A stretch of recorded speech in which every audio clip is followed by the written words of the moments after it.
धन्यवाद। नमस्कार।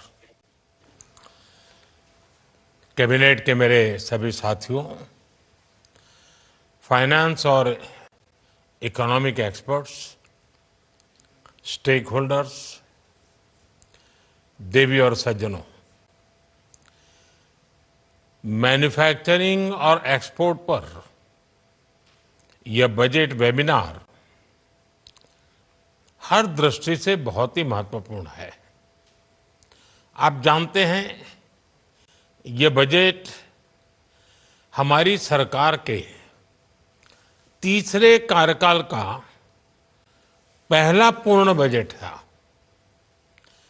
इस बजट की सबसे खास बात रही अपेक्षाओं से अधिक डिलीवरी। कई सेक्टर्स ऐसे हैं जहां एक्सपर्ट्स ने भी जितनी अपेक्षाएं की थी उससे बड़े कदम सरकार ने उठाए और आपने बजट में देखा है। मैन्युफैक्चरिंग और एक्सपोर्ट को लेकर भी बजट में महत्वपूर्ण फैसले किए गए हैं। साथियों, आज देश एक दशक से भी ज्यादा समय से सरकार की नीतियों में इतनी कंसिस्टेंसी देख रहा है। बीते 10 वर्षों में भारत ने लगातार रिफॉर्म्स, फाइनेंशियल डिसिप्लिन, ट्रांसपेरेंसी और इंक्लूसिव ग्रोथ को लेकर अपनी प्रतिबद्धता दिखाई है। कंसिस्टेंसी और रिफॉर्म्स का एश्योरेंस एक ऐसा बदलाव है जिसकी वजह से हमारी इंडस्ट्री के भीतर नया आत्मविश्वास आया है। मैं मैन्युफैक्चरिंग और एक्सपोर्ट से जुड़े प्रत्येक स्टेक होल्डर को ये विश्वास दिलाता हूं कि ये निरंतरता आने वाले वर्षों में ऐसी ही बनी रहेगी। आप मेरे पूरे विश्वास के साथ मैं आपसे आग्रह करता हूं, पूरे आत्मविश्वास से निकल पड़िए, बड़े कदम उठाइए। देश के लिए मैन्युफैक्चरिंग और एक्सपोर्ट ये नए एवेन्यूज हमने ओपन करने चाहिए। आज दुनिया का हर देश भारत के साथ अपनी इकोनॉमिक पार्टनरशिप को मजबूत करना चाहता है। हमारे मैन्युफैक्चरिंग सेक्टर्स को इस पार्टनरशिप का ज्यादा से ज्यादा लाभ उठाने के लिए आगे आना चाहिए। साथियों, किसी भी देश में विकास के लिए स्टेबल पॉलिसी और बेहतर बिजनेस एनवायरनमेंट बहुत जरूरी है। इसलिए कुछ वर्ष पहले हम जन विश्वास एक्ट लेकर आए। हमने कंप्लायंसेस को कम करने का प्रयास किया। केंद्र और राज्य स्तर पर 40,000 से ज्यादा कंप्लायंसेस खत्म किए गए। इससे ईज ऑफ डूइंग बिजनेस को बढ़ावा मिला और हमारी सरकार ये मानती है कि एक्सरसाइज निरंतर चलती रहनी चाहिए। इसलिए हम सिंप्लीफाइड इनकम टैक्स की व्यवस्था लेकर आए। हम जन विश्वास 2.0 बिल पर काम कर रहे हैं।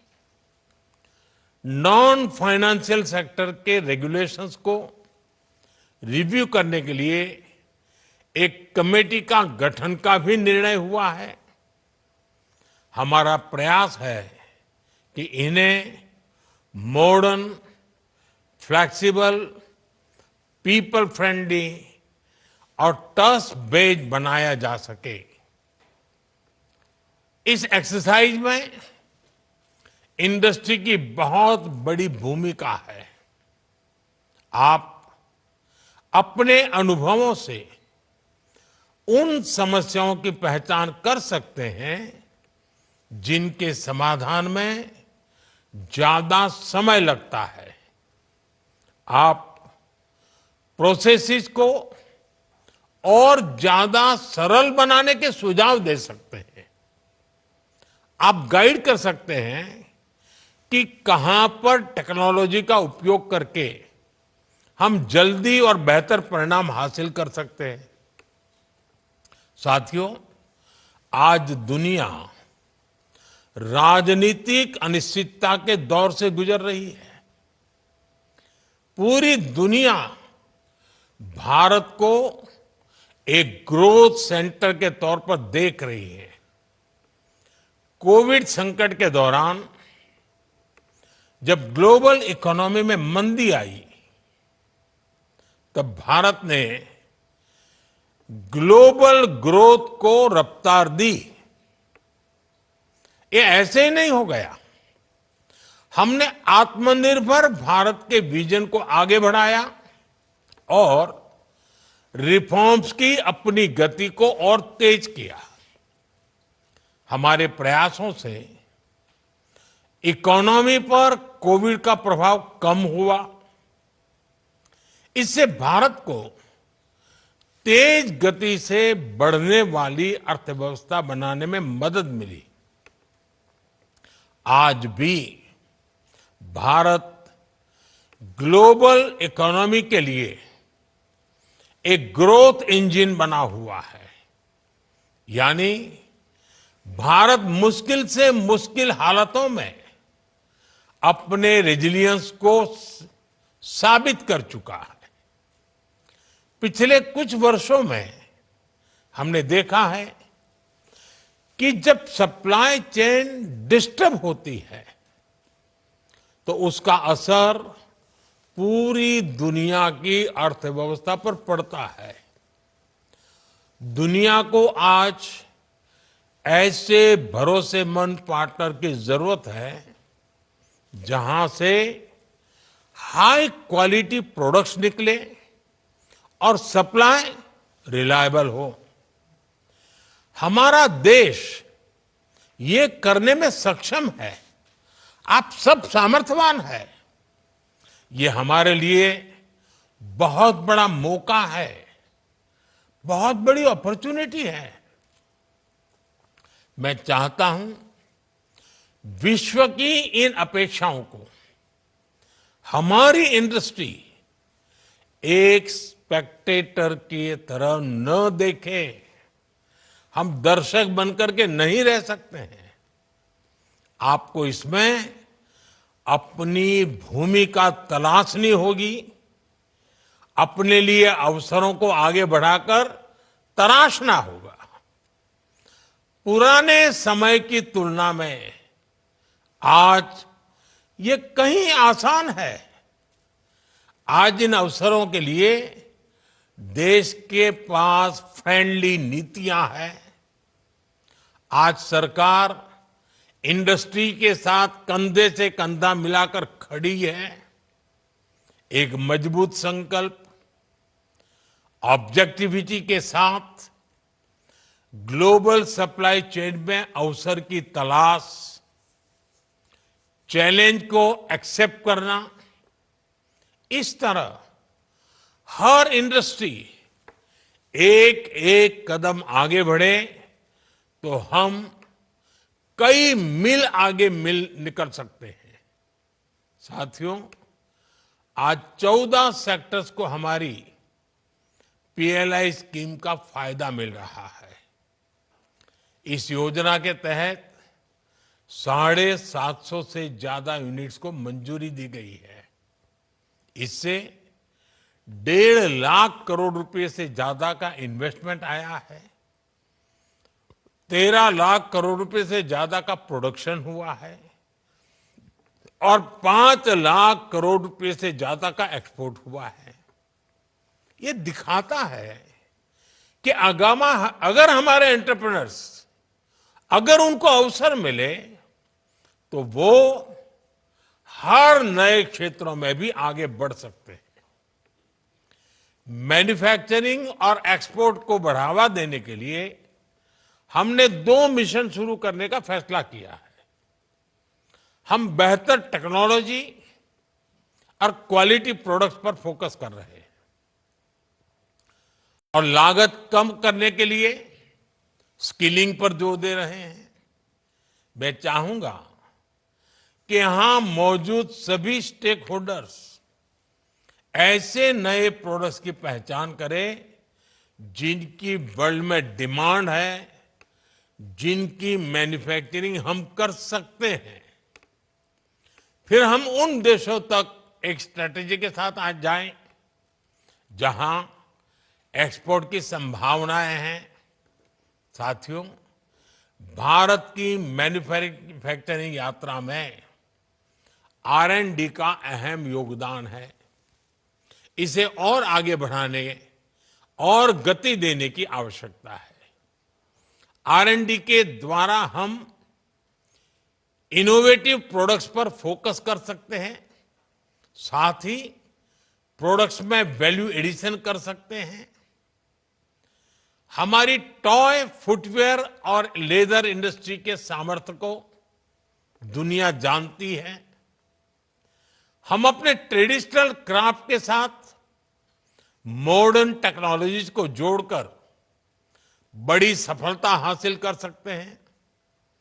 इन सेक्टर्स में हम ग्लोबल चैंपियन बन सकते हैं और हमारा एक्सपोर्ट कई गुना बढ़ सकता है।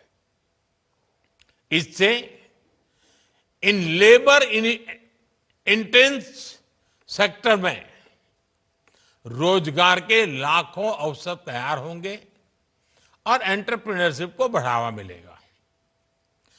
पीएम विश्वकर्मा योजना के द्वारा पारंपरिक हस्तशिल्पियों को एंड टू एंड सपोर्ट मिल रहा है। हमें ऐसे कारीगरों को नए अवसरों से जोड़ने के प्रयास करने होंगे। इन सेक्टर्स में अनेक संभावनाएं छिपी हुई है। उसे विस्तार देने के लिए आप सभी को आगे आना ही चाहिए। साथियों, भारत के मैन्युफैक्चरिंग की, हमारी इंडस्ट्रियल ग्रोथ की बैकबोन हमारे एमएसएमई सेक्टर है। 2020 में हमने एमएसएमई की डेफिनेशन को रिवाइज करने का बड़ा फैसला लिया था। ऐसा 14 साल बाद किया गया। हमारे इस फैसले से एमएसएमई का ये डर खत्म हुआ कि अगर वो आगे बढ़ेंगे तो सरकार से मिलने वाले लाभ बंद हो जाएंगे। आज देश में एमएसएमई की संख्या बढ़कर 6 करोड़ से ज्यादा हो गई है। इससे करोड़ों लोगों को रोजगार के अवसर मिले हैं। इस बजट में हमने एमएसएमई की डेफिनेशन को फिर विस्तार किया है ताकि हमारे एमएसएमई को निरंतर आगे बढ़ते रहने का कॉन्फिडेंस मिले। इससे युवाओं के लिए और ज्यादा रोजगार के अवसर तैयार होंगे। हमारे एमएसएमई के सामने सबसे बड़ी समस्या ये थी कि इन्हें लोन आसानी से नहीं मिलता था। 10 वर्ष पहले एमएसएमई को लगभग 12 लाख करोड़ रुपए का लोन मिला था, जो 2.5 गुना बढ़कर लगभग 30 लाख करोड़ रुपए हो चुका है। इस बजट में एमएसएमई के लोन के लिए गारंटी कवर को 2 गुना करके 20 करोड़ रुपए तक किया गया है। वर्किंग कैपिटल की जरूरतों के लिए 5 लाख रुपए की सीमा वाले कस्टमाइज क्रेडिट कार्ड दिए जाएंगे। साथियों, हमने लोन पाने की सुविधा दी, साथ ही एक नए तरह के लोन की व्यवस्था तैयार की। लोगों को बिना गारंटी लोन मिलने लगा, जिसके बारे में उन्होंने कभी सोचा भी नहीं था। पिछले 10 वर्षों में मुद्रा जैसी बिना गारंटी लोन देने वाली योजनाओं से भी लघु उद्योगों को मदद मिली है। ट्रेड्स पोर्टल के द्वारा लोन से जुड़ी कई समस्याओं का भी समाधान हो रहा है। साथियों, अब हमें क्रेडिट डिलीवरी के लिए नए मोड विकसित करने होंगे।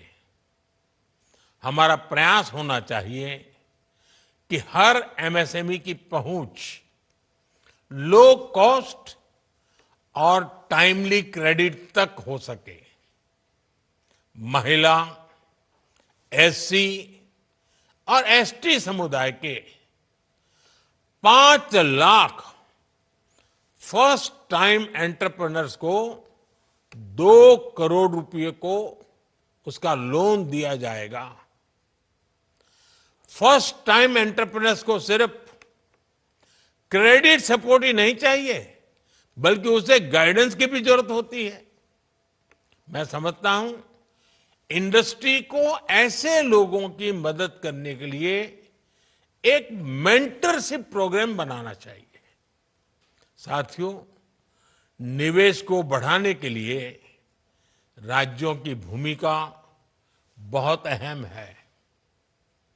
इस वेबिनार में राज्य सरकारों के अधिकारी भी मौजूद है।